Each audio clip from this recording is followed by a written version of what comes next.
Good evening. Hello, how are you? It is Wednesday on this October evening, and this is episode 108 of The Other Side of the Ball, coming to you live from World Headquarters.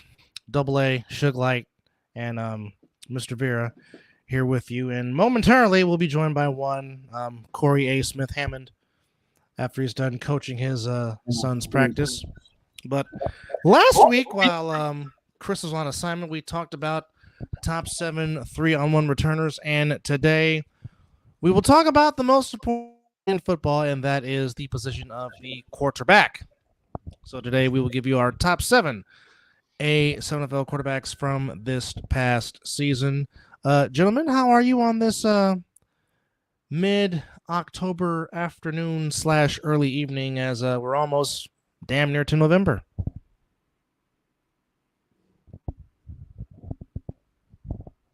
I'm good.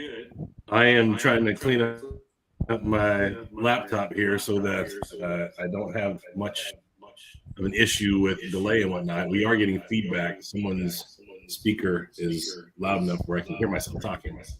But outside of that, I'm good. I'm going to say it's you, Doug, because it's like a 3-second delay, and we know that's you. I'm done fighting with y'all. I'm tired of being blamed for everything because I'm light-skinned. Is that what it is? That's what I'm going with. It's got to be. Okay. I don't have We my need mic to change on. it to the light skin side of the ball. Might as well. I'm just saying. Well, I don't have my speakers on or my anything on that would give us the feedback, so I don't know where it's. Oh, hi. How you doing? Then how do you hear what we're saying? Earpiece? A very manly earpiece at that. Doubtful. I don't know, EJ. Anything is possible. Yeah, As you can see, I have a special guest joining us here, folks. Hiding in the shadows, even though you can actually see him. Yeah, But, I can see him. That is my co-host of the Mizzle and Dove Show, Mr. Mizzle, who now just hide out of the feedback. Are you still looking I am still on assignment. Yes, I am. Guys, the wife and kid just got home. Side by side comparison. So I think he is. Well, I don't know. You could be down here for all I know, Mizzle. No. That's January. Oh, that's right. That's right. For that. Well, speaking of the Winter War coming up in January. Oh yeah. Coming up quick too. Yeah. Quicker than we know, but real quickly, here's what's coming in January of 2025. Winter is coming. And he can make something magical happen here. And there goes the ball. It's going. It's going. You're a fan. Battles will be won. Hold on now. At the 30, and he Who's going to take victory?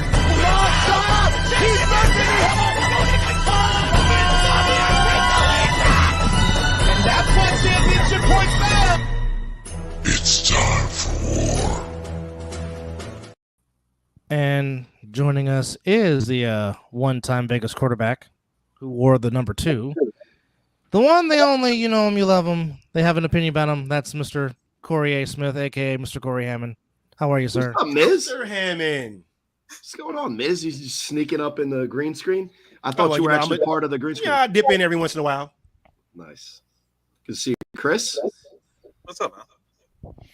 And Derek will be back momentarily. But, of course, Damn, this actually my back's the stuff in the back actually looks like it is actually my house. It's not. It's kind of fun. It actually does look like that would be a nice house sitting for you, Mr. Vera. Absolutely. Yeah. The chopped and screwed voiceover. But anyhow, today's subject is about quarterbacks. We're going top 7 from this past season of A7FL Quarterbacks. If you missed us last week, we talked about 3-on-1 returners, but we also gave some love to the defensive players. There will be some honorable mentions about quarterback, but will your quarterback make this list? That will be the determining factor of this show here today. Now, while we're at it, which position should we tackle for top 7 of this past 2024 season? what should be the next position? Well, I think. Uh-oh. Who's Yeah, it's not you, Corey. We're all getting a little feedback, and I don't know where it's coming from. I have a feeling. I know. Well, nobody's got their phones on, which is interesting because usually that's where you get the feedback is if you have your phone and your computer on at the same time. And it's not you. You just muted, and I can still hear it. Check 1, 2. We good? Yeah, you're good. Yeah, it's not me. No. We've had it since the start of the show. Not sure exactly where, like I said, where it's coming from. If it's tech related, it's Dub. Derek is muted. Everybody's blaming the light skin. See all this light skin. Hey, you know what? Real quick, Dub, just mute for 1 second. It ain't me. Just mute for a second, and then I'll mute for a second. We'll see if we still hear the feedback. All right. So I don't hear any feedback. And I don't hear any feedback on my end. Okay. And here I'll mute. See if you get feedback. Dub, go ahead and unmute. I'm gonna mute and see if you guys get feedback.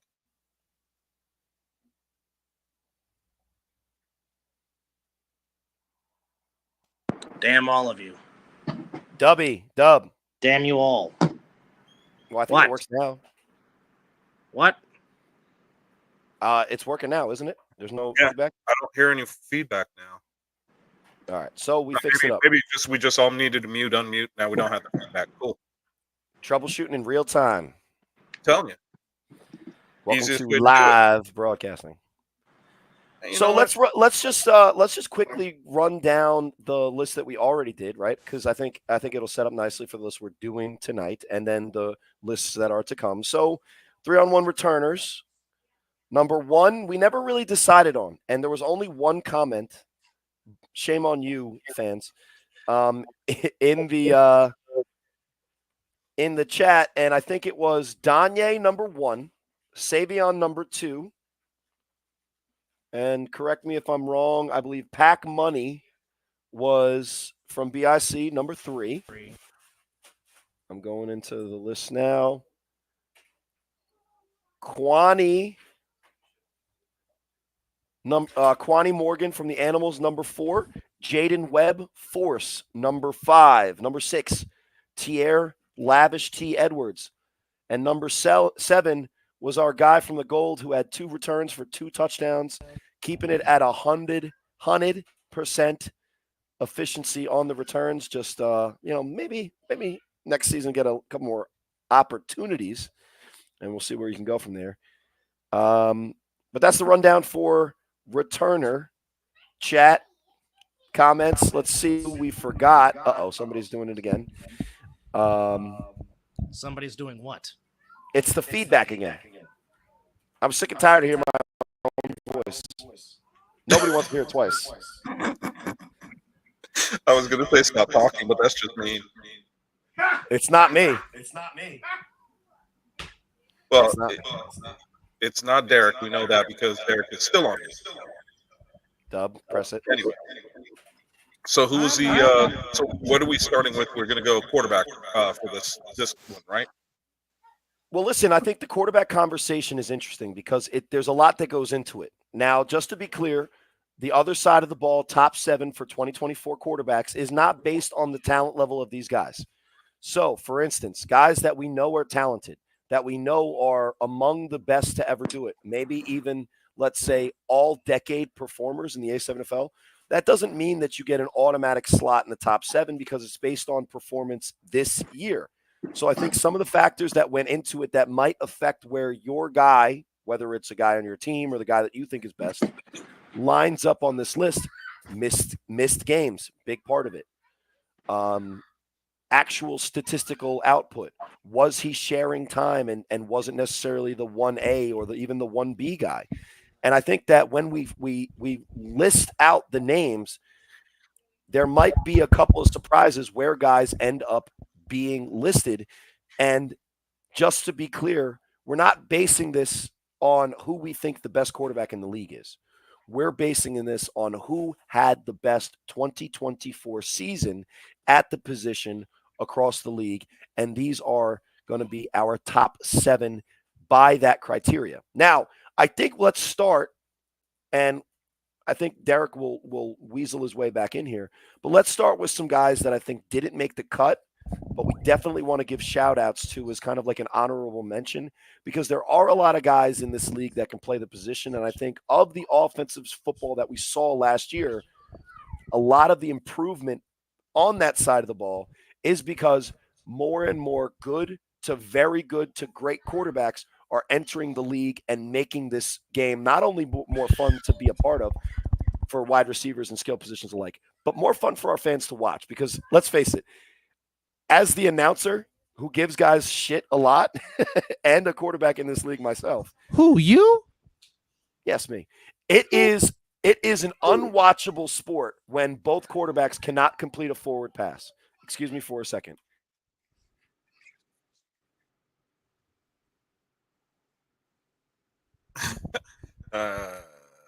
So Corey behind the Sanders. scenes stuff, get them out of here. There's feedback. We're trying to do a professional show here. Now, I got 5 of them, so there's always going to be one somewhere. The older ones know. Oh, yeah. The 4-year-old, listen, he wants his way, and his sisters take it too fucking long. So anyway, I'm going to throw out an honorable mention. You guys throw out some honorable mentions, and then we'll kind of Well, you know my honorable mention, so you can't steal it. Well, how about you start so I don't accidentally? Okay. So if we're going to go off of the list that was shown earlier, and so my honorable mention, which I think you and I talked about it, and I understand where you're coming from. My honorable mention would be Bagway. What I said was though is the last adjustment is like, all right, we can't be all right. So this is a great place to start. Mark Bagway, by skill, by talent level, if we did a top 50 in the A7FL, he might be 1, might be 2, might be 3, easy, right? He'd be in the top 5. Let's just we can leave it at that. Absolutely, easily in the top 5 based on athleticism, talent level, and output when he's in the game. Now, when we originally had the conversation, I think what we started to do was I wanted to kind of play both sides and say, listen, Bagway's going to make the top 50 list, maybe not the quarterback list, because he did miss a lot of those regular season games. Florida does not have the same amount of regular season games. So, for instance, guys in New Jersey that missed some games at quarterback, in Vegas missed some games at quarterback, they might make this list because they still had enough games that they played in. Bagway was one of those that was borderline because he wasn't there all of the games and in maybe the most important game. Should we say that we looked at this realistically and we said, okay, you had to play more than X amount of games, so that way anybody who's listening will say, okay, what was your criteria? Because we know they're all going to ask. So I would say, I don't think we did a hard and fast criteria. Yeah, I don't think hard and fast criteria. Because at the end of the my bad. Because at the end of the day, a lot of guys these lists that made the list were so amazing in the games that they performed in that they still had to make the list. I think Bagway falls into it, but Bagway also in his major performance of the season, the game of the week that we were able to see, it was the Florida Championship, split time with Logo, the first round of the playoffs against Snow Tribe in Baltimore, split time with Logo, a quarterback. So I feel that one of the positions that we're going to be mentioning in our top 7s coming up is going to be that utility guy, that guy that doesn't fall into the certain criteria of one position, affects the game from anywhere he touches on the field. Bagway could be a good candidate. Now let's put a pin in Bagway, because making our way in here kind of last minute, I said in the chat, I was like, hey, like we talked about, I think it is fair to put Bagway in. Where do we put him? Now that we mentioned him in the honorable mention, if we want to slide him in somewhere at the end and then bump somebody off the list, I'm totally 100% for that. So let's start and end with Mark Bagway, and I think that's fair to say, especially when he talks about the A7FL. But and we got to kind of look at this too, because you were saying, we've got a top 7. So it's not like we're saying it's our top 10; it's our top 7 because of the way we're counting these players. Right. We're talking about a top 50. Let's be real. So and it's we the can't A7. have. Yes, we can't have. We're not looking at a top 10. We kind of looked at Bagway and said, here's a man that can actually be on this list in multiple locations. Yeah. And we're being very honest about that. He could be in multiple locations, and he could be in easily number 1 in some of them, and in the top 7 for sure in others. So And that if we just went straight talent level, he doesn't play the position maybe as often as other guys. He might be the number one wide receiver based on talent level, but he doesn't always play that position. So he's one of those interesting cases. He might fall into the utility. I think the best way to do this is we'll do the list that we had, and then we'll see, hey, do we want to slide Mark Bagway in there based on his performance this year at the quarterback, or do we want to save him for utility? And we can hear from the chat and see what you guys say. Dub, who is your honorable mention that didn't make our 7? I would say he more did it out of necessity to help the team, but I would put in Iquan Corsi from the Pit Bosses because obviously quarterback is not his natural position, but he came in, stepped in, actually led the Pit Bosses to some wins. And I mean, I certainly go back to one play to where his athleticism on the game-winning touchdown against OTT gave the Pit Bosses that big upset win, considering that they were down double digits, and his play came back and led them to a win and almost, in a sense, got them into the playoffs. So I would give an honorable mention to Corsi because, like I said, quarterback is not his natural position. He's more athlete than anything else, but showed that he could play the position when his team needed him in a pinch. Yeah, and a guy like that comes in and is able to make plays is important, especially for teams like the Pit Bosses. But at the end of the day, I mean, listen, I think that he doesn't make the top 7 for sure because of a lot of the criteria that we're talking about. And when we go into this list, there's a lot of guys that played as one of, if not the only guy, that's their natural position. And the statistics prove out that some of these guys above them are big. I'm going to throw a couple out there, and then we can kind of continue to spitball, and then maybe we run right into the list.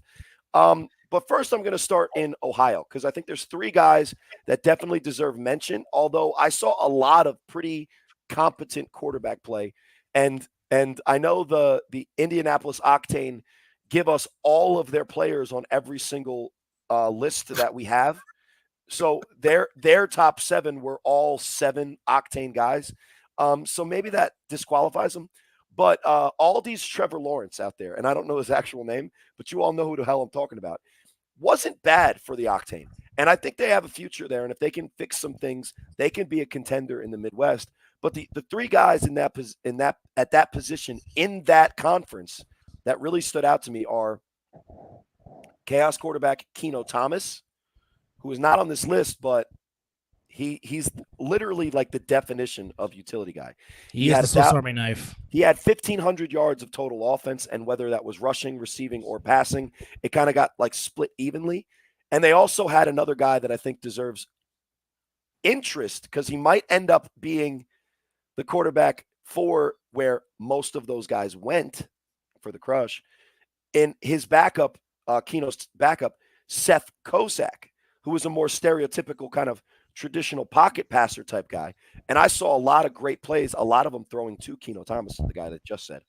And the Chaos did have a pretty solid quarterback room, we'll say. Also in the division, Maurice Lovett for the Heist. He missed the first couple of games, but when he came on, the offense for the Heist was night and day different. He was one of the best, if not the best quarterback in the division, and definitely deserves a shout out as an honorable mention on this list. And I'm also going to give credit to the quarterback that is the incumbent for the Crush. And maybe he loses his job, but we'll see. Tyler Pennington. Now, he's a stereotypical pocket passer, but when he was given time in the pocket, he was delivering balls all over the field for his team. And QC Crush were a competitive team in most of their games. So you have to give those 3 Ohio guys credit. I think there's a couple more on the honorable mentions if you guys want to shout them out, or I'll leave it up to you guys. If you want, we could just run right into the list because it is a Vegas guy, and maybe we could talk about him. Go ahead, Chris. Are you saying one that we forgot? Do you have any other honorable mentions? Because we could just go right into the list, or if you want to keep stalling so Suge Light can jump on with us. Join us when he can. I think that we could go right into the list. And, all right, so Chris, I'm going to do the voiceover thing, and then you lead us in with our number 7 quarterback. So for the A7FL Other Side of the Ball 2024 top 7 quarterbacks, number 7. Be Mr. Fox. Mr. Fox is number 7, the number 7 quarterback on the list. However, it's FOXX, just so you know. Double X. Oh, Yeah. so he's like a is that a stage name? Is he like an escort or something? That's weird. No. Anyway, Just the way it's spelled, but there is a prominent escort in our league. Do you guys want to know who the prominent name in our league whose day job is a male escort? It's not Scott McCorkle. I mean, I don't know if he is or not. I can't confirm or deny. I will just say this. We'll leave that for the comments to guess or make their assessment or joke. But there's a guy who drives a tiger striped car. Oh wow! Wears cheetah cleats and has won major awards in the A7FL in the past 3 years, and that is his day job or night job. So anyway, before we go on, one more clue. What division is he in? It's a division that I would know relatively well, so that narrows it down, but not all the way. There you go. Okay. So could be even Vegas. I know the Vegas division quite well, by the way. It's not Vegas. Yeah. Is it Vegas? So Mr. Fox is number 7. I don't have a problem with him being number 7. I think that this young man has a world of talent. I think that his arm strength is incredible. Natural arm talent. He's just got to mature as a quarterback and as a leader. And I think as he continues to do that, we will see more and more from him. I do like his talents. When I say that, not just throwing the ball, but when he starts to run and he becomes a dual threat within what he's capable of doing, it is very scary to watch because he makes, at his size, I haven't seen a man his size that can run quite as well as that, except in the NFL. I mean, he is exceptional when it comes to running the ball. And or Bagway. Well, Bagway, he's not. Bagway's bigger than. Or I mean, Fox is bigger than Bagway. Oh, he Fox, is. Fox is about 6'3", 6'4", and probably weighs about. I'm gonna guess and say probably about 240, 250. Wow. Yeah, and for him to move the way he does at his size is, like I said, it's incredible. I mean, I walk by the man. I'm 6 foot. I walk by him and I'm very short compared to him. Bagway and I are very close in height.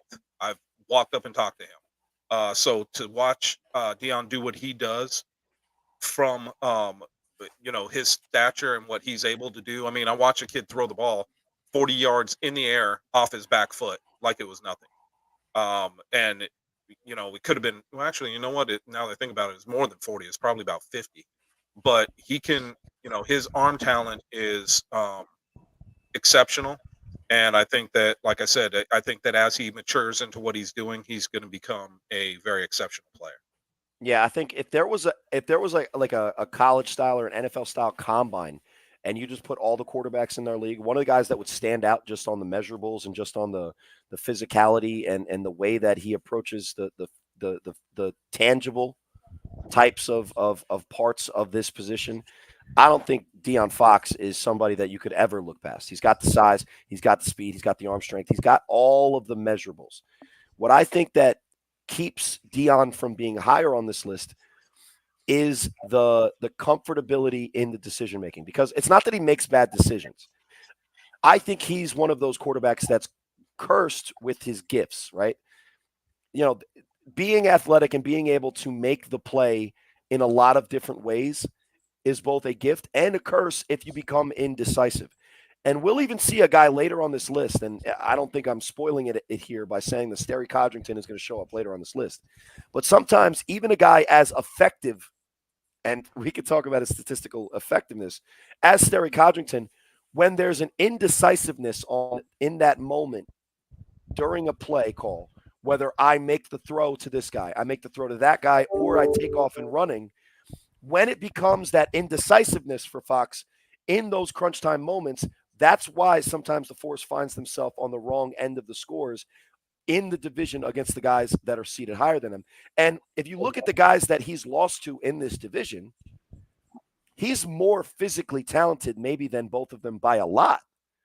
The problem is that, and I think this is something that we can learn about the quarterback position as a whole, tangibles sometimes matter less than the decision making and the intangibles.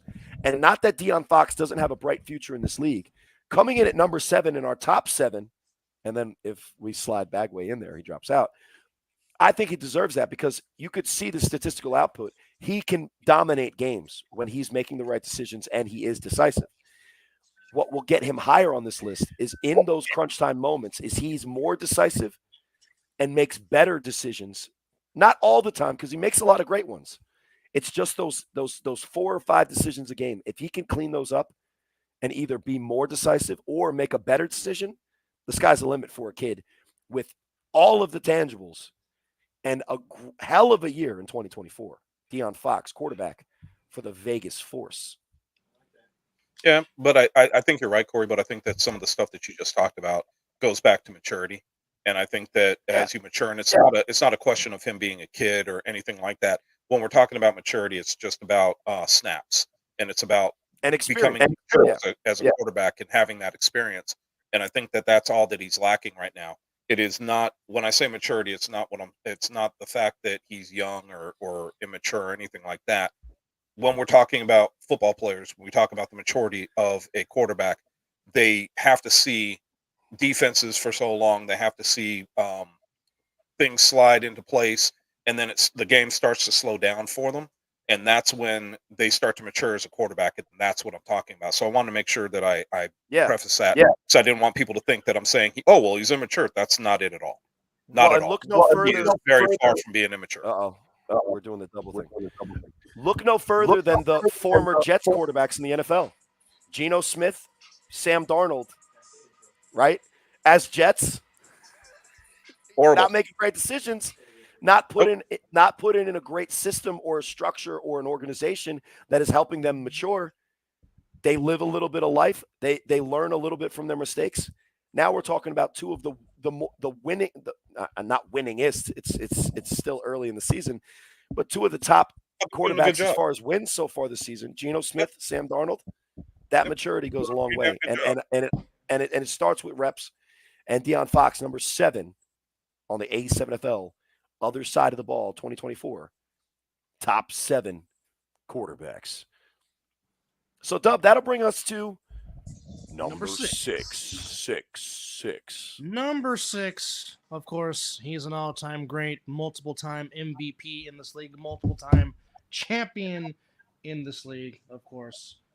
You just got to say his last name, the one, the only. It's Huff. Yeah, he's one of those one-name guys like Pele, Neymar, Ronaldo, Huff. And So listen, Huff, go ahead, Dub.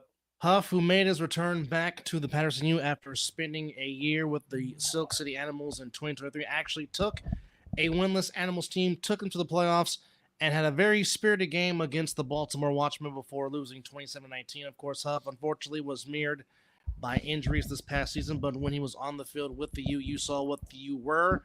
Obviously, it might be a different story if there's a healthy Huff against the BIC semifinals. That obviously BIC won to get to the title game, but there's no denying what he has done in this league. Like I said, he is one of those names that you just have to put on there because of what he has done historically and what he can still do when he's there on the field, when he's on the field. And some people might look at him at number 6 and start to feel like, how is he so low? And Dub just said it. He missed a lot of time this season, and it was both in the regular season and then after he returned and made his return in the postseason, gets hurt on a friggin' 3-on-1 throw-off, tackling somebody in a game that the Nightcrawlers didn't show up to. So that was a shame.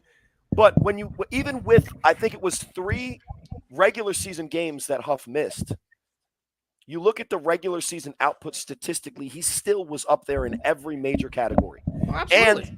And the turnover ratio is what I think is always huge for Huff. Maybe a little bit down this year because he had the bad game where he threw a lot of picks against BIC specifically. Join the club, buddy. But you can't take away what's that, Miz laughing in the background? He was agreeing with you. Yeah, well, and I speak from experience. A lot of guys on this list that played against them threw picks against BIC, let's be honest. Actually, all the guys that are on this list threw picks. But Huff still. Well, except Gary. What, Geary? Yeah. Oh no, yeah, but he didn't play then, so that's why Exactly. he didn't throw picks against him. That's why you didn't throw picks. But I'm just saying, you said that everybody on the list. I'm saying No. Everybody that played against them on this list. There you go. Are a couple. There you go. Threw some interceptions. That's what we're looking for. So Huff at 6, he still had one of the most exceptional seasons in the A7FL. And as you'll notice, the names on this list are all top tier quarterbacks, right? We didn't throw fucking Corey Hammond Lifetime Achievement Award in here. I'm not in here. I'm not here. I threw for 1,000 yards on a winless team. Still had more yards than Huff. Had too many interceptions. But the fact is that Huff, number 6, little low than probably where he would be if we just rated on based on talent. But also, you can make an argument that the guys that are above him are either just as or maybe even more talented, because the A7FL guys at the quarterback position has a extremely bright future, which would bring us to, unless Chris, you have any more for Huff? Nope. Number 5. Mm-hmm. And now if we're going in order, I think that it's fair that I get number 5 because it'll allow for our Vegas guys to blame me for his placement here. And I'll get even more hate, which is great. Put it in the comments. Hate, like the Dave Chappelle skit. Miz, don't let the Vegas guys hear you laughing at my jokes. They still hate me. Anyway, but number 5, guys, is another guy that fits into the same mold as Bagway, Huff. It's Scooter Scott Hamilton from the Champs Insomniac. So, oh my God, how is he number 5? Well, guess what? One of my honorable mentions that I was going to say is Zach Luciano, because Scott did miss a decent amount. I think it was 2 or 3 guys. Regular season. That sounds about right. That sounds about right, yeah. I think it was 2. Yeah, I think it was 3. It's in there. But I think Well, I one think game that you're talking about, he only missed half of. Because There's other games that he was kind of coasting, and they let Zach just go in there because they knew they were going to beat the. There was one game where he just completely coached the game and didn't even suit up at all. Exactly, and that's why he's here now.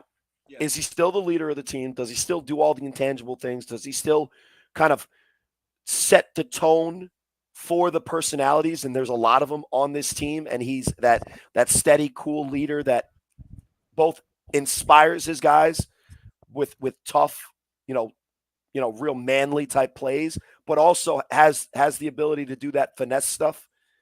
You can't say enough about Scott Hamilton's games. And if we're not capping our audience, which is obviously not biased to Vegas guys, Scott had a better statistical season last year, a better statistical championship last year. Correct. Not necessarily more impressive, but a better bet in his rookie of the year season last year. Scott Hamilton was the top yardage quarterback, top touchdowns quarterback, and obviously top wins quarterback. And this year he struggled in the championship game due to injury and the tough defense that everybody threw picks against. Correct. Doesn't take away from the fact that he was still, even though he was injured and not able to throw the ball, was a huge factor in the game when he decided to take it upon himself to be a blocker. The fourth blocker, yeah. And not enough could be said about Scott Hamilton, especially from a Vegas hater, in your guys' opinion. Not you guys, but you know who I'm talking about. But I will let you guys talk about his season this year at number 5 on our list, because you guys see him every single snap live calling the games. I think just more importantly than anything else is just him as a leader of how he just seems to get the guys in the right play, calls the right play, and just leads the execution. I mean, we go back to that one conversion of championship points that was the ultimate factor in the title game. Like I said, they spent that morning going over that play, and the screen to Haywood, which of course was the only conversion out of the whole entire scoring in that game, was the 1 point difference. So with him, it's about precision, execution, but more importantly, it's what does that idiot say on the Winter War thing at the end? There's some. This is why championship points matter. Yeah, this is that fucking asshole. But I think he's right there. Quote unquote. I don't know who that guy is, but I think he's right there. Championship points do matter. But it's just more importantly, it's just the trust that he has in his teammates to execute it, even if he's not in there. And again, what quarterbacks would you know that would, in a sense, become the fourth blocker when your hand is broken and you can't throw the ball with the pinpoint accuracy that we know Scooter to throw it as, and in a sense, just like, you know what? Okay, if we're gonna do the wing T or run the option, then by God, I'm gonna make sure my guy gets a hold of run through, and it worked. Well, you guys know that I A, play quarterback. B, you know what my slogan is. I'll try. Mm-hmm. If I wanted to, I still couldn't help my team if I tried. I'll try, but I'm not fucking blocking anybody in this league. Just whisper sweet nothings in their ears. You'll be all right. Well, I talk shit, and then they get mad at me, and then they'll go out of their way to try to kill me. You whisper sweet nothings in their ears and make them laugh or giggle so they can't run. That's all you can do, man. You just take up their time. But no, with Scott, that won't work. They'll still come after me. With Scott, from my side, my point of view, I mean, look, I understand the ranking. I understand where he is, but you know, when I see this kid and I watch what he is able to do with his teammates, he is the field general. He's the one that's out there, whether it's Munch or somebody else that is in his ear talking to him about something. He listens, but then he makes the decision for the team, and he goes out there and puts it all on the field. And I've got to, pay respect to him. We kept saying that there's something wrong with him all game. We didn't know. Had no idea watching the game that he broke his hand. Had no idea that he was hurt whatsoever. Just kept saying there's something wrong. There's something wrong. And you would think that somebody in a situation like that, especially a quarterback who's going to handle the ball every single play, is going to say, you know what, guys, I'm hurting my team. Enough's enough. I'm out. Something to that. No, Scott said, I could find another way to help us win. And what he did was impressive. And that leads right back to him being the field general that he is. Not only that, he was a lead blocker. He was a lead blocker out there. That's what I'm saying. With one hand. That's exactly. Tremendous, man. That's dedication. Yeah, it is. But even with that, because as you know, I was on the sideline there in New Jersey. But even with that, even when Sterry, who does the tremendous athletic play and puts BIC in the league, even on the sideline, broken hand and all, Scott is thinking about 2 or 3 plays to be like, okay, if Danye can at least get us to the 50, we're going to find a way to score. Well, that man said, hold my beer. Which eventually he did. But yeah, he did. But I mean, they're thinking, okay, if we could just get a decent return from Danye, not even thinking about making Scott McCorkle look like Nostradamus with his prediction. But in that blowout win, by the way. It was a blowout. But just the fact that, okay, we're going to try these 3 plays here, but we're going to score. Oh, broken hand and all. They're thinking, okay, we're going to score some ounce away. I'm going to try to put as much mustard as I can on the football because, I mean, like I said, we know how. Well, let's also not act like he was out there throwing left-handed either. No, he had one pass on his back foot to David Clark up the right sideline, their right sideline, and that was an absolute dot over one of the top corners in the league last year. Right? He had the pass. He had the pass to Munchie, which obviously Munchie kind of won on the route, and that's why Chick fell down on that play. Yes, but he still threw it on time with guys in his face. And I will say this: one of the things that I said going into that game is that Scott Hamilton had not seen pressure like he was going to see, and factually did see against BIC. He didn't ever see pressure like that before he stepped into that pocket. Number one, period. And you guys can say what you want in the Vegas division and against the other teams that they've played, including the Nightcrawlers in last year's championship. There's not guys, coming, bearing down on him every single pass play that they call. It affected him a little bit. And a lot of times you're going to see even the great quarterbacks in our league with pressure in their faces, their average yards per attempt goes down, their completion percentage goes down, their turnover ratio goes up a little bit. That's the nature of the position. But a true winner finds a way to lead his team to victory. And like you said, even if it wasn't for Danye, I don't think that we're counting out the Insomniacs with a chance with the ball in their hand and the game on the line, because their quarterback and their entire team are special. And the reason they're that special is because they have a leader that knows how to win games, period. And that's Scott Hamilton, number 5. on our list. Well said. Which brings us to number 4. And Chris, I think you'll say his name because we're going in this nice little circular situation. But I will say this. If you were to just take a 1-game sample size from these guys, and it wasn't the other criteria we're talking about, the next guy on our list might have been number 1 in some people's minds. Chris, number 4. And he deserves to be called Mr. Tender because of what that man was able to do and how he was able to play in some of the games. And I'll tell you what, there's not a lot of times that I will sit and watch a game and watch a quarterback and have that wow factor, because you're looking at a guy getting, players draped all over him, and you're thinking, okay, he's going down, shakes it off, and throws a dime to a wide receiver. And that's exactly what he was able to do. He is a incredible talent. I think that he is going to be an incredible player for next season, and I can't wait to see what he brings to the table, because this kid is definitely the truth. And if he continues to play the way he did last season, Corey, I think we can make an argument that if we do this again next offseason, he could very well take that number 1 spot.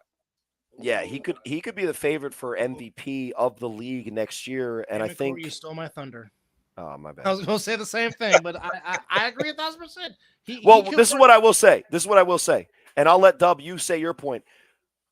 I come from days of watching football where kind of peak football for me was, early to mid 2000s college football, watching the USCs and the Texases and the like. And when you're watching a football game and you're on the edge of your seat because a guy has the ball in his hands, I call it the Reggie Bush factor. And everybody remembers Reggie Bush in the NFL, different player. But at USC in college, no matter what the play was or what the situation was, anytime Reggie Bush had the ball in his hand, something huge could break. And I don't think that you could say that about a quarterback a lot, because we expect there to be a deep throw, or if it's a Sterry Codrington, that he's going to break off and run it. In college, it would have been Vince Young. Just saying. Yeah, exactly. And at the same time period, also beat Reggie Bush head to head in that championship. Exactly. But the way that David Tender does it, it looks like a lot of those plays aren't going to go for big yards. And then he like Houdini, which is what I call Huff, he'll pull a rabbit out of a hat, back foot, 2 guys in his face, throws a ball to a defender across his body, right to his hands, outstretched arms, no chance of the defender getting it, all happening in real time. That's see, I told you. Good for you, Zelly. Obviously, Zelly's not biased at all, because what team does he play for? Anyway, let's talk about David Tender, who's above him. Scooter, who's above Scooter. But David Tender, we'll read this in a second. Yeah, but Denzel, this is what I'll say. Our criteria was based on last season. Scott Hamilton did not have more yards than David Tender. Scott Hamilton did not have more touchdowns than David Tender. Now, nobody had more playoff losses than David Tender either, by the way. That's a record. He was just setting records all over the place. But I will say this, not to yeah, and Zelly, I got you too, bro. And you're right. This isn't based on just talent or ability. This is based on just statistical and the performance last year. And listen, we praised Scott because he's great. And I think we went over what he means. He's the complete package. But when we talk about Tender, the wow factor with him makes you want to watch games he's involved in. And that's really important for our league as well. So my bad. Dub. Well, talk about your point that I stole from you. No. Welcome to Matt Ryan's world. No, Mizzle tells me all the time how much I steal his thunder when we do the Mizzle and Dub show. So this is fair. This is nothing new. But just to pinpoint what you said, I think he can go in as one of the front runners for MVP in 2025. Again, like I said, I mean, if you just want to watch highlights, all you really have to do is just, even though it's a loss, but just put in the BIC Animals playoff game, just to where how he torched a very good BIC defense for 68 points. Careful, David Tender. That's how 2013 Corey Hammond burst on the scene against BIC with a 500-yard passing performance. And now I got Lifetime Achievement Awards in the last 2 seasons. I'm 0 for. So good luck for the rest of your career. Hopefully you turn it around. But anyway. But just the fact that Tinder himself said that, oh, we are recruiting, as Jaffos TV says, what's up? Hello, Mr. Perneda, how are you? Welcome. But he says, oh, we're adding more to it because, I mean, given the animals of what they were, because a lot of people thought that the animals were going to fall off after Huff decides to go back to the U, and then the animals the tenders with Tinder. Listen, last year they were the Huffimals. This year they could be the tenders. Yeah. But, I mean, just animal tenders. There you go. But just to see what they can build on and just see the rapport that Quani Morgan and Tinder had and just build on that, I mean, the animals could they take that next step and not backtrack and go further and perhaps be a factor up there and perhaps try to be in that echelon with the U and BIC? That remains to be seen. Yeah, if the animals, this is a terrible metaphor, but I just want to go with it because we're talking about tenders.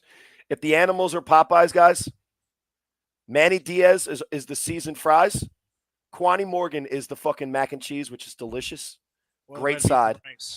And David Tender, man, he's not a tenders box. He's the chicken sandwich that people wait in fucking line for. And they got a bright future. Did you say Popeyes? Brought to you by Popeyes.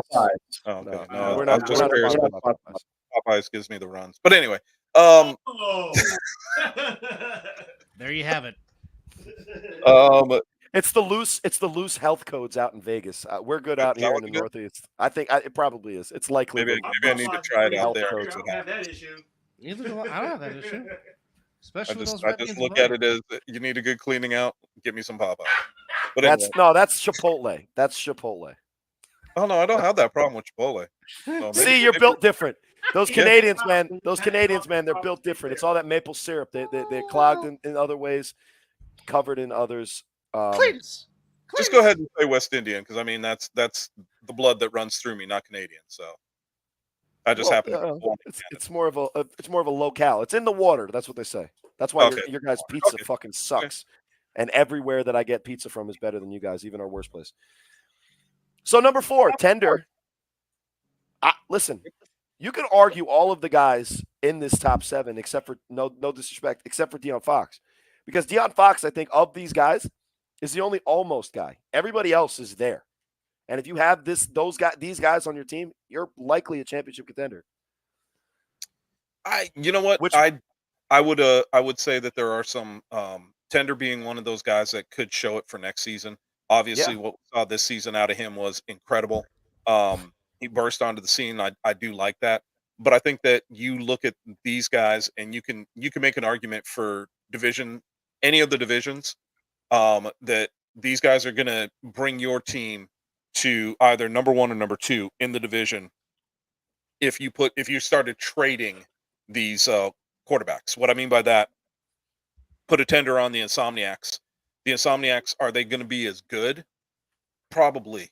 They're just not going to have the leadership out of Scoot that they're used to from Scooter. That's going to be and it's not Madden, so we don't go by overall, right? We're not going to just go, oh, what's this guy's throwing power and speed? Yep. So we're looking at this from the standpoint of, I agree with you, Corey, that all of these guys could make an argument for, if they were on a different team, that they could take a team to a championship or deep in the playoffs. Well, and to piggyback on that point, with David Tender, we got an apples-to-apples comparison. Now, again, Scott Hamilton goes into that game against BIC. Injury. Who had the better game against BIC this year than David Tender? Huff? Yep. Nope.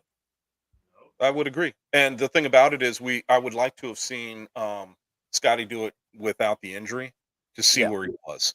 And that would have been huge. But the thing about it is, we're right now, and anybody who's listening, you got to understand that we're talking about this from the standpoint of a team player. We're not talking about, and it is an individual accolade. I get that.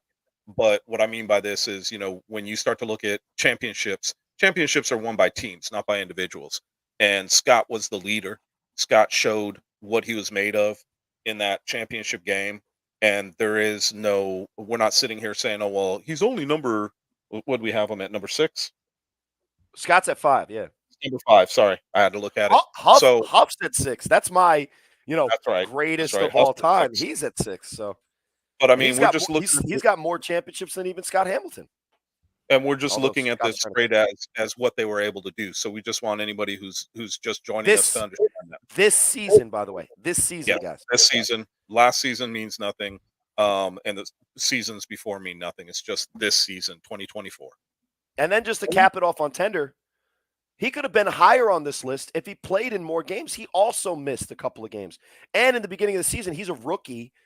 The Animals went into the season with him as their backup and a playmaker. Went with Bebo.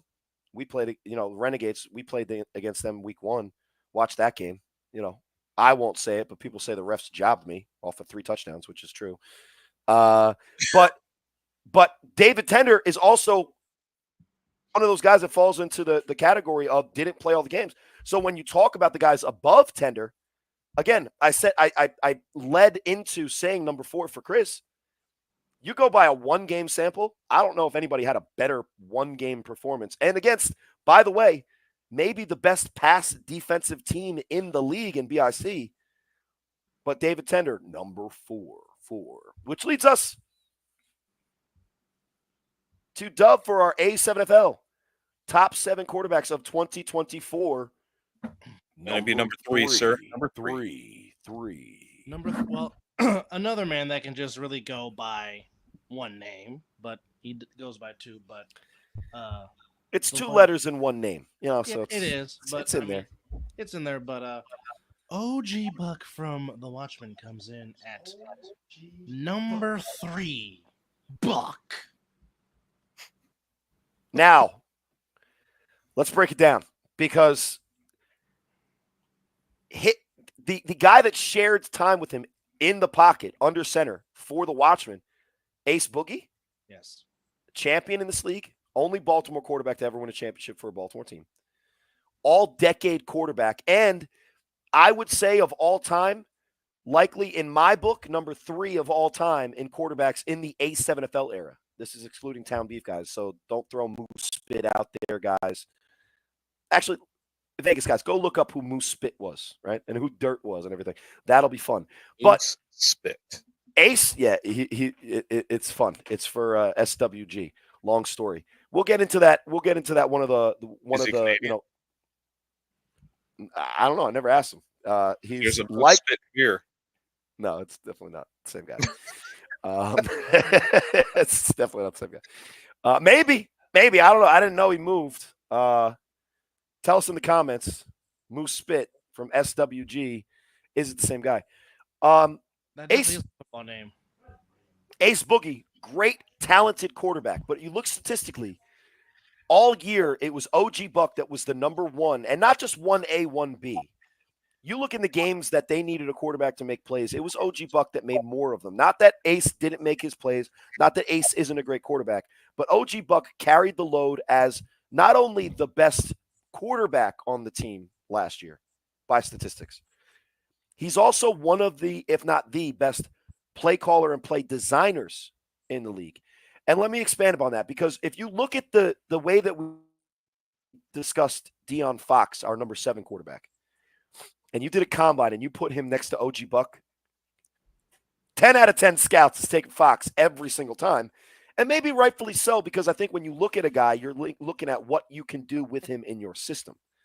But guess what? OG Buck is all intangibles. Because as our boy Snag Sosa said, that boy run about a 5'9", because he doesn't have elite speed. Runs for more yards than almost everybody on this list. He has what some might call, not me, not my words, Buck. I know we have our differences on, and check out the 3-on-1 podcast episode where he appeared. That was fun.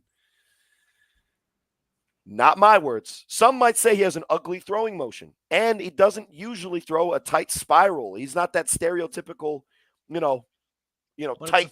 But it's effective.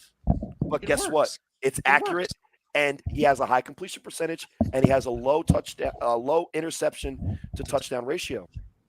Well, actually, the term would be high touchdown to interception ratio. Low turnovers, high on the touchdowns.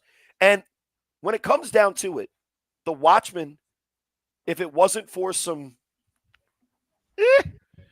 they had a shot at maybe going a lot further in the playoffs, and we're not going to talk about it. And listen, that's on them. That's on them. They got to do a better job. But statistically, 3 on this list. I think the difference is that in every game the Watchmen needed a quarterback to show up. Buck was there, and he was performing well. The guys below him missed a lot more games than he did, and even though I think Tender had more output, because of how dominant some of those performances were, especially the 2 playoff losses. I'm just going to give him a hard time on that. Maybe poke the bear. He's going to come back and throw for 700 yards against my team. Hopefully not. And 10 touchdowns. Nah, he'll only throw for 5 touchdowns, but he'll throw 2 picks like he did against BIC. Buck is one of the, if not the best intangible quarterback in this league, because when it comes to decision making and play design and putting his playmakers in the right position to make plays, maybe some do it as good. Nobody does it better than OG Buck. Rakeem Chaney, by the way, if you want to get governmental, because they call me McNulty. Governmental. Did you come up with that word, Corey? Governmental? No, I heard Donald Trump make it up one time. So it's got to. If he's running for president, all his gobbledygook has to actually be, vocabulary. Refuddle is also a word, according to the Republican candidate. Anyway, he's a great man. He's a great man. Oh, baby. A lot of people think he's a great man, so they can't be wrong. I grew up in the middle class. So did he, if you ask his followers. He's for the middle class. He's one of the people. He worked at McDonald's for the first time. It definitely wasn't a Trump thing. It was definitely a Harris thing. What did little kid say on the meme? Bullshit. Bullshit. Listen, you guys out in Jersey, we know what color this state's going to be. You guys have to actually go out and vote and figure that out. I'm not going to tell you who to vote for, but that's up to you. Who cares? You either believe in conspiracy theories or you believe in the Department of Justice, or you have Truth Social. That's also probably a big thing. But anyway, or you believe in the Justice League. Look, I believe more in the Justice League and the friggin' Marvel heroes than I do any political. Vote for Batman.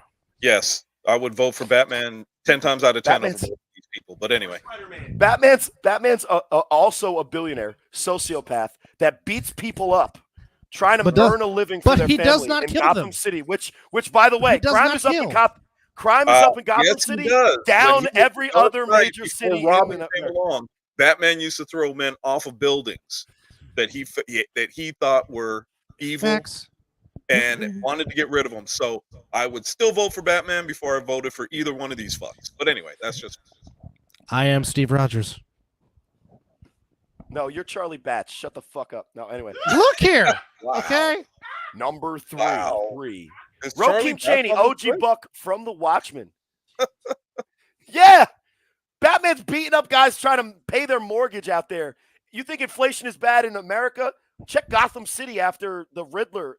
Shout outs to the Penguin show, by the way, on HBO. Everybody watch that. Yes. Those are And good. by the way, anybody who's mad at Colin Farrell for taking a, quote, fat guy's job, just enjoy life. Shut up and enjoy life. He's doing a great job acting. Yes, he is. And just because you A wanted lot to of people go don't to- even know that's Colin Farrell until you just said that. A lot of people don't even know that. And when they find out, they're saying that it's against fat actors to take away a fat job. Wow. Now we're skinny washing. We're skinny washing the fat rolls. That pissed me off, by the way. Good actor into a role, but now we're doing something else with it. Wow. Bro, Colin Farrell is murdering that role, and he's leaving no. He's what's the term that the kids say? He's eating the plate and leaving no crumbs, kind of shit. There's some kind of meme type speak for how well he's doing. Check it out on HBO. Also a sponsor of The Other Side of the Ball, by the way. Not really, but anyway. So that brings us. I have not seen that show. I have not seen one of those. You got HBO? You got HBO? Service, brother. Yo, Do yourself a service. Binge it. Watch it. Yep. Do yourself a service. Give it the 25 minutes for it to get into a chance. He's Which, by murdering the way, Max, if you want to sponsor the A7FL, we'll take sponsorship Yes, and have our we game streamed on Max. And Just listen saying, how we talk about your shows. Come talk listen to us. Listen how to talk about shows without a sponsorship. By the way, Game of Thrones all day. I even read the books. But anyway, that brings us to our number two. And I think it's fitting that the number 2 quarterback of this season is going to be introduced by me. Yeah, and he's your guy.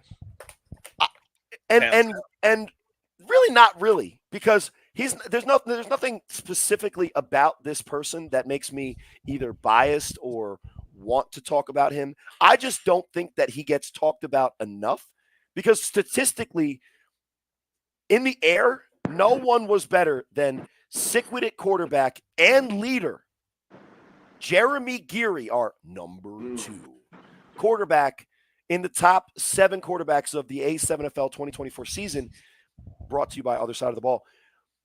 But I think it goes further than just the statistical output and undefeated regular season. The only quarterback to beat this itineration of the Insomniacs, not Bagway, not Sterry, not anybody else. The only one that's ever beaten this Insomniacs team is Jeremy Geary for Sickwit. And I'm going to put it this way. We could talk about how accurate he is. We could talk about how well he executes Mark Gray's offense. We could talk about how often Sickwit, like as far as percentage run pass, that they rely on the air game. Yeah. But I'm not going to talk about that. I'm going to talk about the fact that when, as a member of the other podcast, the 3-on-1, I'm reaching out to Sickwit guys trying to get an interview. Jeremy Geary, class act, says, "Hey, I'm a fan, but I'd rather the attention go to other guys on my team." So not only is he him, what's that flag team he plays for, the Serial Hemers? Not only is he him as a quarterback, but he's him in the intangibles and the leadership, because he's not out there to be a me guy. Well, Corey, shut up in the background. Corey, there's something that's got to be said though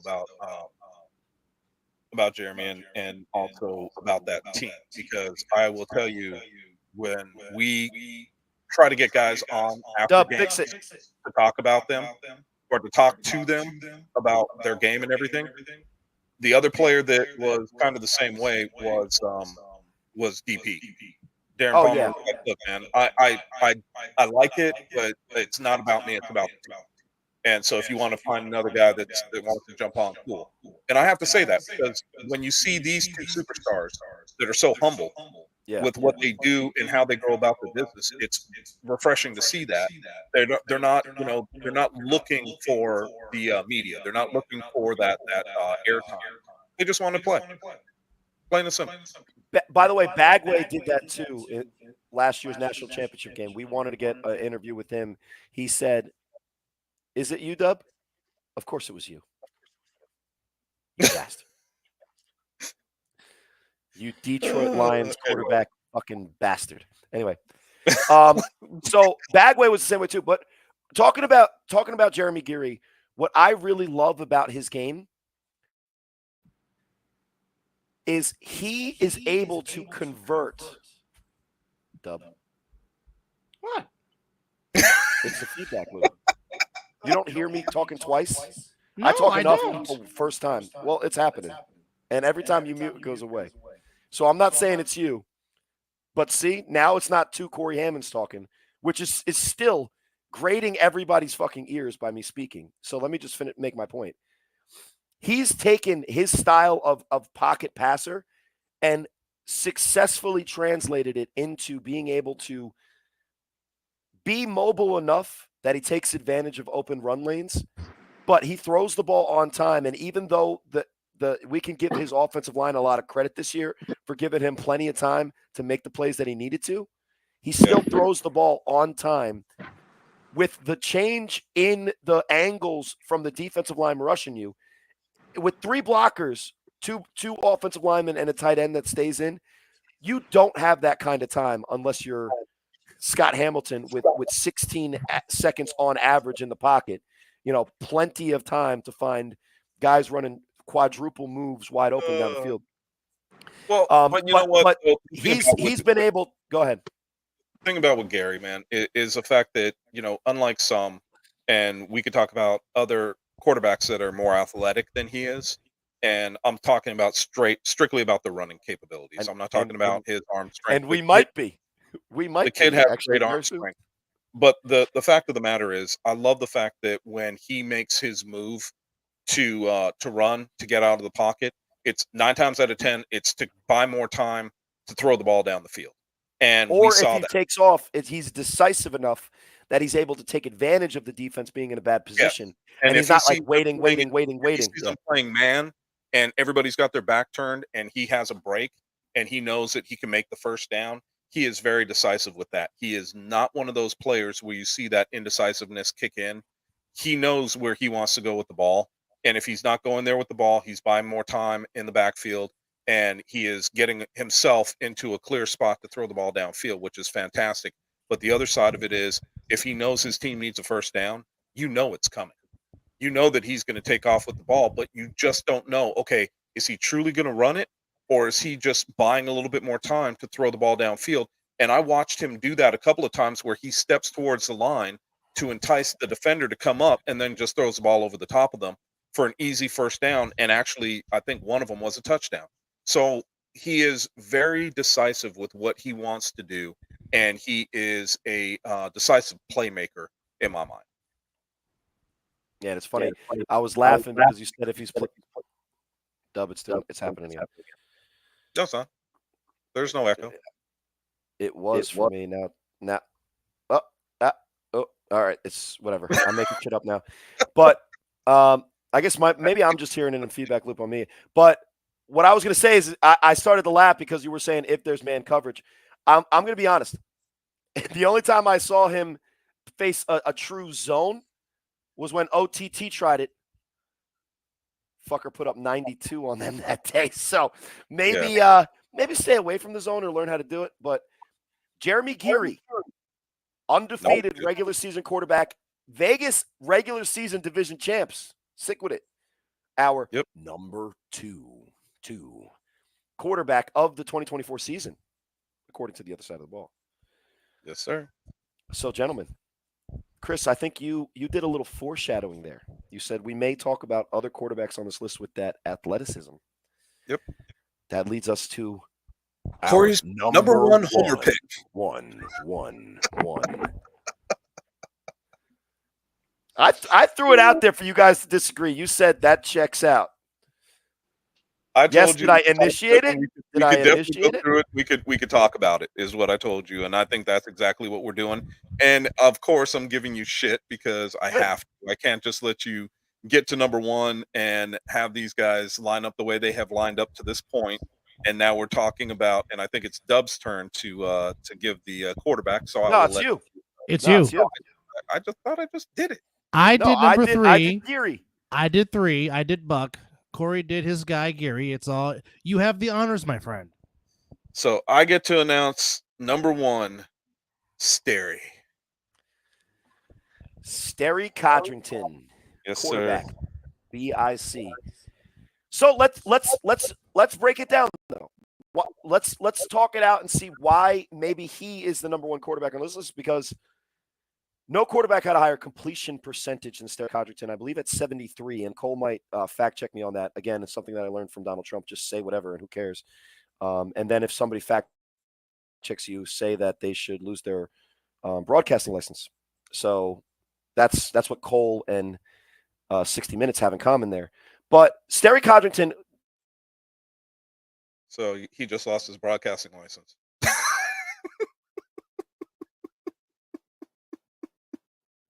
I'm trumping this. I'm trumping this analogy, so you can't take it away from me. I'm about to mute you guys.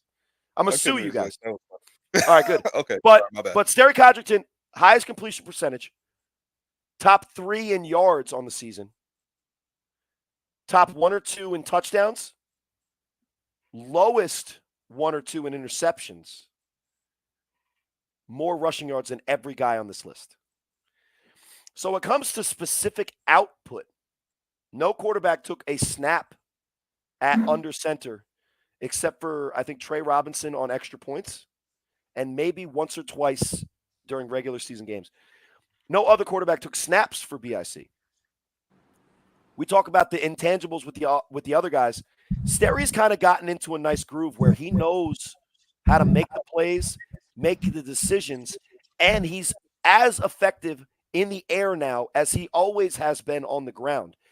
And like I say in the Games of the Week broadcasts, he starts out throwing the ball, and that's the way he attacks the defense because he has some of the, Corey, if he doesn't have. Let me ask you something. You watch a lot of the BIC games, and Yes. I haven't gone back and watched like a bunch of them. I've watched a couple of them, and it appears, and this is just from my standpoint, what I've been watching. I think that he is a really good quarterback. But if we were to turn around and go over this list, all 7 players, and just kind of name something that is a weakness of theirs in their game, maybe a little bit of a hole in their game. The only thing I could ever say about Sterry is the fact that there is a little bit of best way for me to put it. His deep ball isn't exactly what I thought it would be. And that's I'd say accuracy in general. Okay, you think it's accuracy in general? Because if you break down the tape, his receivers will bail him out because of their ability to adjust with the ball in the air. Now, he makes the right decision, and he throws to guys that are single covered a lot of the time, and the matchup favors BIC. For sure. But it was on full display in the championship game. Like I said about Scott Hamilton, let's not get it twisted. The pressure and the defensive line of the Insomniacs also made Sterry's afternoon, I was going to say evening, Sterry's day against them, he looked a little bit more pedestrian. Now, I was the first to say during the broadcast that Sterry missed wide open case on Campbell's multiple times, and maybe that had an effect in the game. But Sterry's clutch gene is also there. He's stepped up in championship games and made play after play after play when his team needed it. And although the championship game was a 1-point blowout loss, I give credit to Sterry. From, but okay, it's my little joke that I'm not going to give up. But okay. Your little jab. I don't hold Sterry accountable for the interception at the end because whenever you have less than a minute to go, he was trying to make a play, and that wasn't. You chuck the ball up, you see what happens. Yeah, you see what happens. The drive that mattered. You hope for maybe worst case scenario if the ball is not if it's knocked down or something like that. You're hoping for a defensive pass interference, get you some yards, and have another go. So I understood what he was trying to do there. But the drive that mattered. It wasn't just that drive that pass that I was talking about throughout the afternoon that I saw. I saw a couple of passes that were bad. A little, that were some that were bad and some that were a little behind the wide receiver that slowed them up. And I saw one that happens. That if it wasn't a little behind, probably was a touchdown. And it's those types of things that I look at that I get where you're coming from with Sterry, and I think that he does have a clutch gene that allows him to do so much more. But I also think that, when we talk about all these guys, and I will, we could go back and nitpick each and every one of them if we truly wanted to. That's not what I'm trying to do. I think that the picks that we've had on this, the rationale that we gave, the reasons that we gave as far as where they are and why they're in those slots makes sense. I'm just saying with all of them, we could say, okay, there's a little bit that everybody, because I mean, look, as a coach, as a standpoint from a coach, you could look at a player that has done absolutely nothing wrong. Are you going to go to him and say, hey, don't worry about it, bro, you did everything correctly? No, you're always going to have something that they can work on. There's always something that they need to work on. And with Sterry, I love his ability to perform in clutch situations. But I also thought that there was a few plays where I would have, and you said it after the play in the broadcast, why didn't he run the ball there? Why didn't he use his legs there? And I agree with you. There's a couple of plays where I thought if he took off, done. He's gaining the first down at very least, and at the most, he might actually take it for a touchdown. because there's some plays that I just saw where it looked like he was waiting for a guy to get open rather than taking off down the field. And maybe he was doing that on purpose. Maybe he was trying to prove that, you know what, I can throw the rock. I don't know.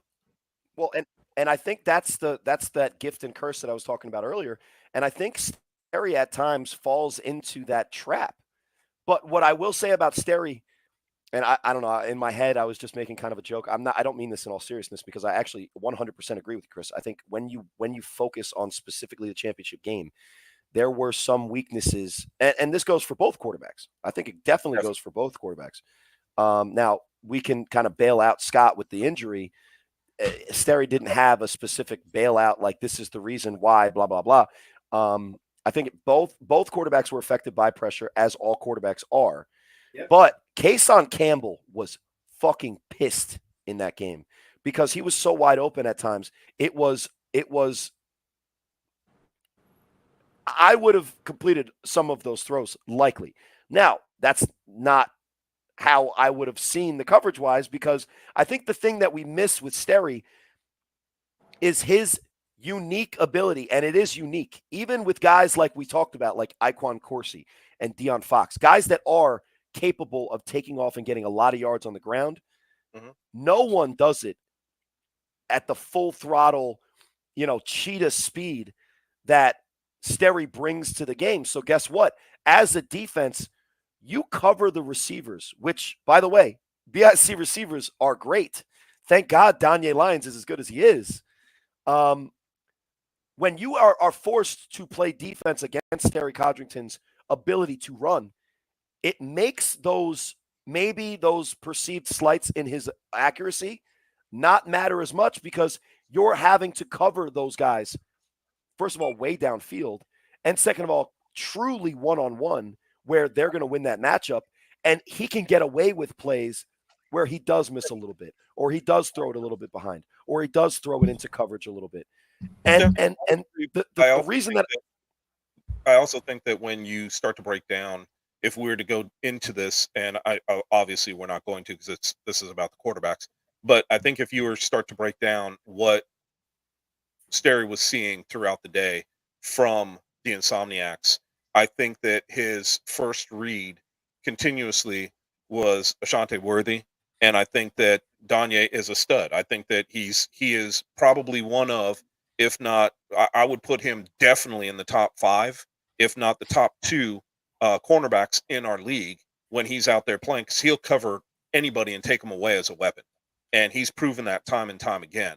But I think that one of the situations that we saw specifically in this championship game was Sterry looking for Worthy, and Worthy wasn't there because Danye had him blanketed.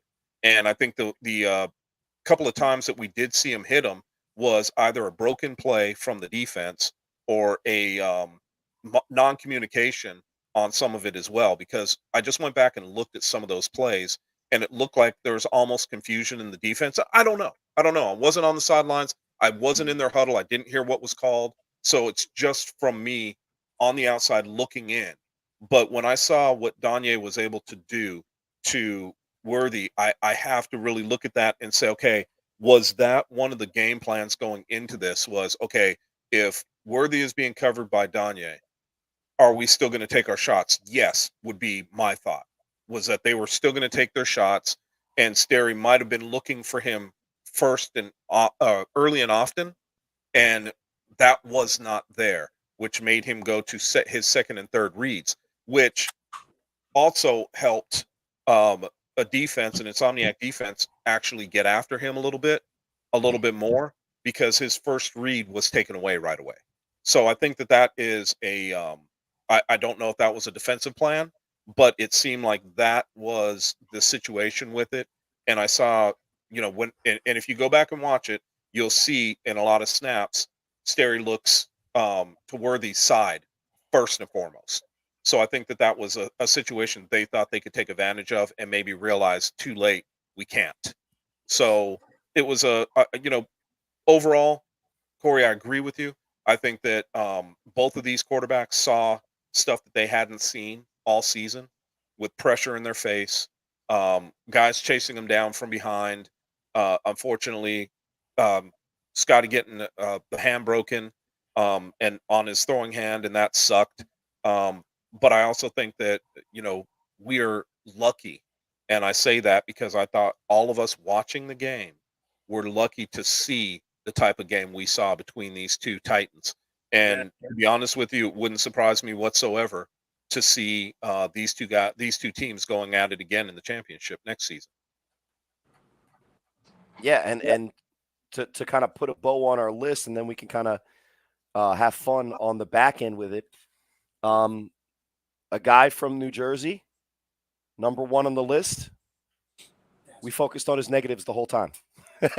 Welcome to the other side of the ball. No, I'm just joking. I'm just joking. It wasn't just focusing on it. It wasn't a matter of focusing on his negatives. Well, listen, let's be honest. It's a more interesting conversation to break down his actual game. I'm gonna stand behind us on that. All of us. We all did it. It's a more interesting conversation to break down his game and talk about it realistically than it would have been to just glaze like everybody accuses all of us of doing and just blindly praise. He's number 1 on our list because statistically, no one's close in total yards, passing yards, touchdowns, right? There's guys that are close, but when you talk about the way that he affected the game, running the ball as well, nowhere near anyone on this list as far as total output. Plus, he was there for every single one of his team's snaps, and he got to the championship game, and even though it was a blowout, losing to the Insomniacs by 1 point, other than that last interception, which does go on his record, when his team needed him to drive them down the field and take the lead, did the job. So credit to Sterry Codrington. How did he finish that drive? Ran the ball in 4-6. Exactly. And you can't take it away from him just because he ran it. No, I'm not taking the damn thing away. Yeah, no, I'm not. I'm just being clear. Yeah, that was he noticed that there was nobody open. He saw a glimpse of daylight, if you will, and ran to that daylight and didn't stop until he was in the end zone. That is exactly what you want from a clutch quarterback. Yeah, just like Scott made the play by blocking. Now, Stanley did it by running 4-2. Exactly. That's why he's number 1. Exactly. And you can make, the thing about it when we're talking about QBs, they're the only player on the field with the ball in their hand every single snap. Agreed. And the center. And not an ace. So and when you think about a situation like that, when you're talking about a guy that is going to go out and put a game or a team on his shoulders or on his back and try to help them win, you can never stop talking about Sterry and what he was able to do in that championship game, because realistically, that drive was fantastic. They had a couple of penalties on that drive, if you remember, and he was still able to take control, get the ball down into the red zone, and then finish it off. Yeah, he didn't finish it passing. Who cares? He got the touchdown. And if you're in the red zone, that's what you're after, is the touchdown. And by the way, in the A7FL, you can't pull a year 1 Tom Brady and win the Super Bowl by getting into field goal range. You got to punch that motherfucker in. And he made sure he did it himself. So our top 7 list for 2024, and we'll run it down. And then let's kind of break it down from there now that it's complete. Number 7, Deion Fox, Vegas Force. Number 6, Quattrell Huffin, The U. Number 5, Scooter, Scott Hamilton, Vegas Insomniacs. Number 4, David, Mr. Tender, quarterback, Animals. Number 3, Rokeem Chaney, OG Buck, Watchman. Number 2, Jeremy Geary, quarterback, Sick With It. And number 1, Sterry Codrington, Brothers in Christ. Now, Bagway, Chris, Dub. Yes. Let's say for argument's sake, unless in the comments you guys throw a revolt against us, maybe we can adjust our list. Let's keep him off this list, and we'll confirm that he's definitely one of the top 50 players of 2024, even with as little as he's shown us. But he's going to be more of a utility guy because the percentage of snaps he took at quarterback and at other positions and with Logo Davis and Deontay Henderson, right? But based on what he did this season, which was still special, if you guys were to put him on this list, where do you slide him in based on our criteria? Or do you not at all, even hypothetically? Um, I can slide him in on this list, and where I would put him, if we're talking about a full season and all of the criteria that we talked about is hit. No, go by what he did this year, not because best case scenario, he plays every game. We see him all the time. A, Nightcrawlers might beat the U. They might have won the championship. B, he's probably number one on the list. Yes. I think that's fair to say. So based on what actually occurred, maybe not. Do you find a spot for him in this top 7? Yeah, I could slide him in at number 3. Yeah, and then everybody, I listen, even on the shortened season, I don't know if I would disagree with that. Dub, we got 4 minutes, so what you got for us? I'll put him in the top 5 because you cannot deny the man's talents. You know what you're going to get if he's on the field for a full season. A long fucking day. Yes. As a defender. Yes. Well, I think, and I'll have Cole fact check me. I won't cancel his broadcasting license, but I will have him fact check me. But I think that statistically, I could slide him under Scott and above Huff based on statistical output of this season. So I don't mind putting him at number 6, but I think it's fair to keep him on this list specifically because the way he affected the game is more, at least this season, than just at quarterback because of the amount of times that Deontay Henderson is also playing quarterback, because of Logo Davis as well. But it's an interesting conundrum. I think he's what we would literally say is a Swiss Army knife of A7, and what he's the definition of utility. And if we take if we keep Keno Thomas off this list, it makes sense for Bagway. Now, does that mean, and Corey, let me ask you, because we're talking about a utility guy, are we saying that there's going to be a top 7 utility, or we're just going to put out? We are. One? No, we are. Yeah, we are. And so guys, for instance, go ahead. Well, I don't want to ruin the top 7 of utility guys, but when I start to think about that, I know where he would be as a utility guy on my list, and I'm not going to say it because that's just going to ruin it. I'm not going to say it, but I know where he would be on my list for utility guys. Yeah, and his teammate might be very close to him as well. Very much so. With 2 minutes to go, the top 7 as it sits now, I know I kind of just said, hey, do you guys agree? And you guys were like, I guess, whatever, let's go. Is there any adjustments that you would make? And, no bias, no problem with it. Is there any adjustments based on criteria we kind of talked about, the top 7 as it sits right now? You know what? I can't argue with this list right down the line from number 1 to number 7. I would like to, but I know that the criteria that we put forward, it makes sense. The only one that I would probably move up 1 to 2 spots, had he been healthy all year, is Scotty, because of what he's been able to do.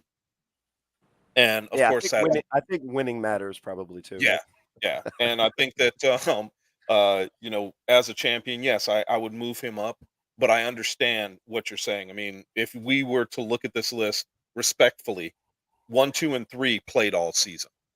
Yes. At a high level. So I can understand, and they played every game all season. So that's why we and people that are listening have to understand that. We can't take away from that, but the top 3 played every game all season. That's one of the reasons why they're higher up on the list. One of the reasons, not the main reason. And that's why, or honestly, or don't, and then disagree with us in the comments. Yeah. So 100%. 30 seconds, Dub. You got any changes? No, I mean, again, just to pinpoint what Chris said, everyone played the full season. Like I said, you can't take away what certain people have done, but we're just basing it on the criteria that we are basing it on. It stands alone. Good. So I guess I'm right. You guys agree I'm right. Nonetheless, we appreciate. So let's ask the question: what are we looking at? So everybody, where are we going on our next list? That's the question I asked at the beginning of the program. Let's put it in the comments. We can either do, because the positions that are coming up, running back, wide receivers / tight end. Those are two separate categories. Offensive line. Thick boy. Well, hold on. You said wide receiver / tight end, and they're two separate categories. So is it wide receiver running / back, tight end, or are we going to do a wide receiver? Running back is one night. Running back is one night. Wide receiver, tight end, another night. Offensive line, another night. Defensive line, linebacker. So we'll call it the box defenders, right? Okay. Defensive backs, and then utility guys. Gotcha. So we'll end with utility guys. Or we could do utility guys next. But you tell us in the comments. Let us know. What do you guys want to hear about the running backs? Do you want to hear the wide receivers? Munchie, you want to be listed as a utility player because you play all of them? Or do you want to maybe be in the wide receiver list? I don't know. Tell us in the comments. Munchie, you hate me still? Tell us in the comments. Other side of the ball. So that's my last word. I think I talked enough on this podcast. Chris, you got anything to say? No, I'm done, man. I've got places to be early in the morning, so when I sign off from here, my butt's going to get ready and go to bed. Yeah, that green screen house behind you looks nice enough to live in. Dub, take us the fuck out, why don't you? Or should I came in for 2 minutes for Mizzle sneaking in the and here he comes back. And all of a sudden, here he comes towards the end of the he's show. At the beginning and at the end. Comes back hey! and sign off. Sandbagging son of a bitch. Go figure. Did you hear any of the show? What'd you just call me? I said you sandbagged it. No, I know. I'm talking about Dub. He called me a gold what? No, I didn't say gold anything. I said, did you listen to the show is what I asked. Not at all. I was actually feeding my child. Ah, okay. Nice. That's important. Nice. They need sustenance. That's part of keeping them alive. So good on you, Derek. Yeah, I mean it's a requirement. I had a few apple sauces, so things are good. Nice. There you go. Hey, don't forget, you got to get up early tomorrow morning. Stop drinking. That's why I'm drinking now, so I can go to sleep early. So who's the best quarterback in the history of the world? What did I miss? Well, we 7, did Deion Fox. 6, Quattrell Huffin. 5, Scott Hamilton. Injured. Chill. 4, David Tender. 3, OG Buck. 2, Jeremy Geary. Number 1, Sterry Codrington. For 2024. 2024. All right. Look, I can't say much ill about that list. Thank you guys for having a great show, I'm sure. I said 2 years ago if I was going to start a team and I had to pick any quarterback, the answer would have been Sterry Codrington. That's hard to not make that decision, aside from his performance in the championship. Listen, we said he was number 1. The entire time we criticized this game. We kept it Vegas. Okay. Whether you keep it Vegas or not, Sterry's that dude. And if I was his coach, he'd be throwing dimes. So, Corey, if you had him under your tutelage, he'd be throwing dimes too. He'd be tough to beat with a little bit more accuracy. He doesn't need my old ass. He needs somebody's old ass coaching him. I mean, listen. The only time he ever lost was a blowout loss by 1 point. So, I mean. And to Quattrell Huffin, so he's doing all right. He's doing all right. Yeah, I mean, that? What the fuck was that? That's Chris's fucking soundboard. He's got the weirdest drops ever. But his little John. Hey. So, but to Corey, to your point, Sterry with some coaching at the quarterback position, someone actually going through his mechanics and teaching him how to throw on the run accurately versus just throwing on the run naturally, he'd be dangerous. Yeah, I mean, he's already dangerous. He's already dangerous. He's in my division. We don't need to help him out any more than we. Oh, look, it's the difference between Tyler Huntley and Lamar Jackson, right? I guess it's the difference between Lamar Jackson and I don't know, guys that won Super Bowls so far. Ouch! I'm being a dick. Yeah. Well, on that note, folks, thank you for chiming in for episode 108 on the other side of the ball. For Corey Hammond, for Chris Vera, for Derek Duncan, and Sneak on in here, guy. Come in here for a second. Hey, For that guy. Oh shit! And for by the way, for Colin Farrell's the fucking Penguin. Check it out on Max. Yes, agreed. Please do. Yeah, I gotta watch that. I'm gonna have to What binge about- watch it now. What about Diddy Lube? No. Did he move? Shouting out fucking Johnson and Johnson's. First they come up with that vaccine everybody really thinks is a great thing, and now this Diddy controversy. Bad boy. Fuck the Jets and all the Hey. things that are associated with them. Fuck the Jets Look, and all the things that are associated with them. hey, look! Shout out to Johnson & Johnson. They always kept it one shot. On that note, folks, good night. We will see you So on true. episode So 109 true. on the Asta. other side of the ball. We have gone full off the Richters on this Good to show. see you, boss man. Good to see you too, man. Good night, everybody. Asta.